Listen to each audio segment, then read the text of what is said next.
The first sign that something was wrong wasn't the broken silence of my apartment.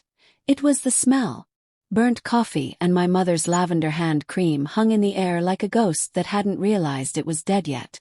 I stood frozen in the doorway, keys still dangling from my fingers, staring at my living room lamp turned on in the middle of a bright afternoon. I was sure I'd turned it off that morning. I was sure. I didn't move at first. I listened. The refrigerator hummed. The clock ticked.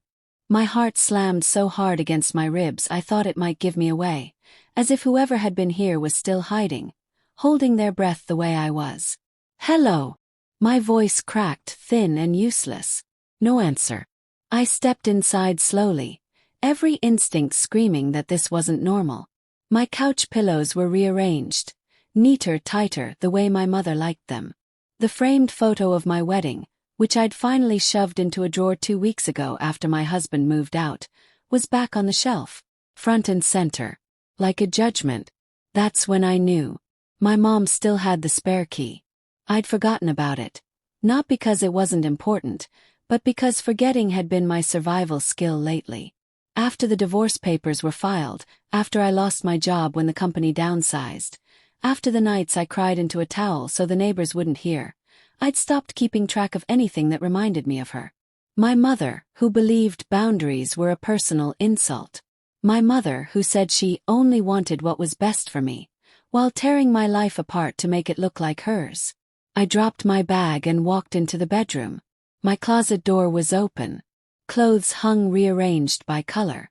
A box I kept hidden under my bed, the one with letters, bank statements, and the therapist's card I hadn't told anyone about, was pulled out and slightly ajar.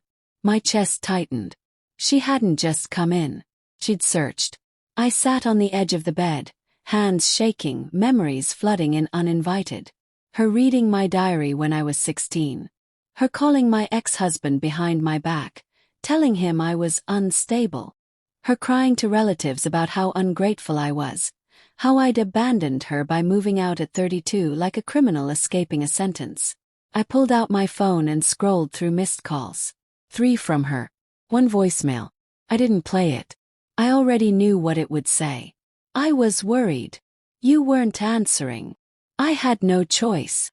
The familiar cocktail of guilt and rage bubbled up, making my hands go numb. I walked back into the kitchen and noticed the trash had been taken out. My coffee mugs washed.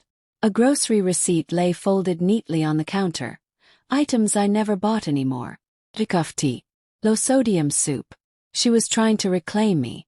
Something inside me snapped. Not loudly, not dramatically, but cleanly, like a rope finally cut after years of strain. I opened my phone and went to my building security app. Scrolled through the footage. There she was. My mother. Using my spare key. Her shoulders were squared with purpose. No hesitation. No fear. She even smiled at the camera like she belonged there. I stared at the screen until my vision blurred. This wasn't concern. This wasn't love.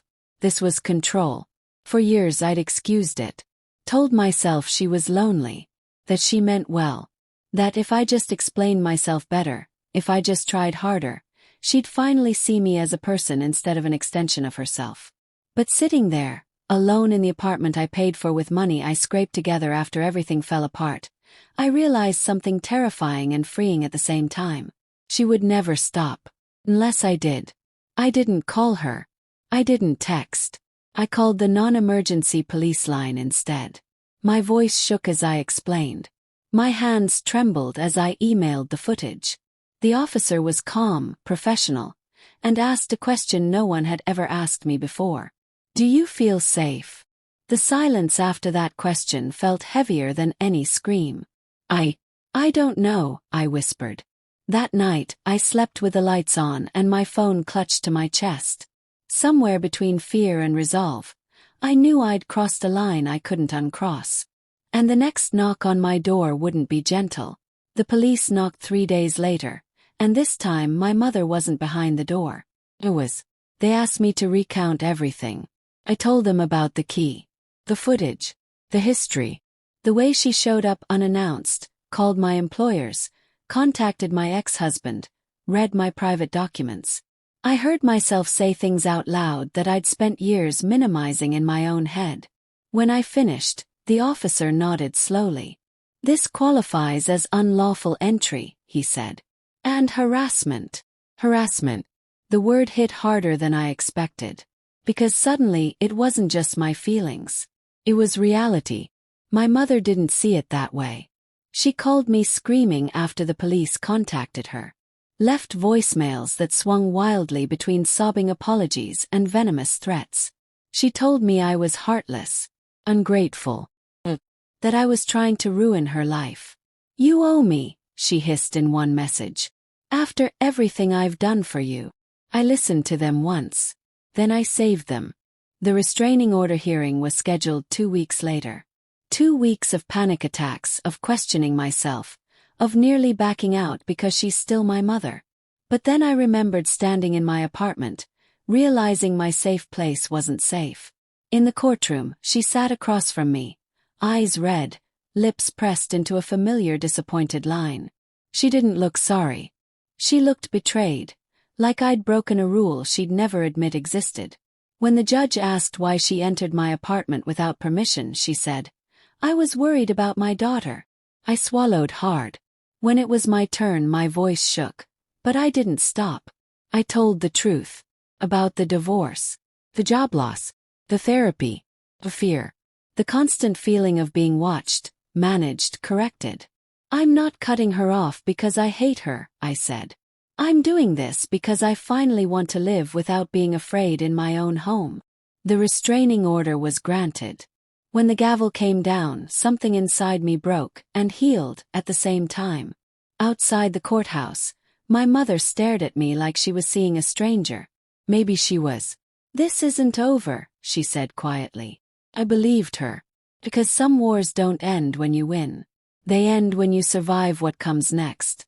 And as I walked away, phone buzzing with unknown numbers and my future uncertain, I knew the hardest part hadn't even begun yet. The silence after the restraining order was unbearable at first. No calls, no messages, no constant commentary on my life. I didn't realize how loud her presence had been until it was gone. I struggled. Financially. Emotionally. I cried on my kitchen floor more than once, wondering if I'd destroyed my family forever. But something else happened too. Breathe. I started rebuilding, slowly. Found freelance work. Changed my locks. Painted the walls a color she always hated. I stopped explaining myself to people who only listened to judge. One evening, months later, I stood in my apartment, and realized I wasn't afraid anymore. I tried once more. Letter. No return address. I didn't open it. I didn't need to. Because the woman who once handed out spare keys to feel loved had finally learned something powerful. Access is not a right. Blood is not permission. And survival sometimes looks like saying enough. And for the first time in my life, I wasn't her daughter trying to escape.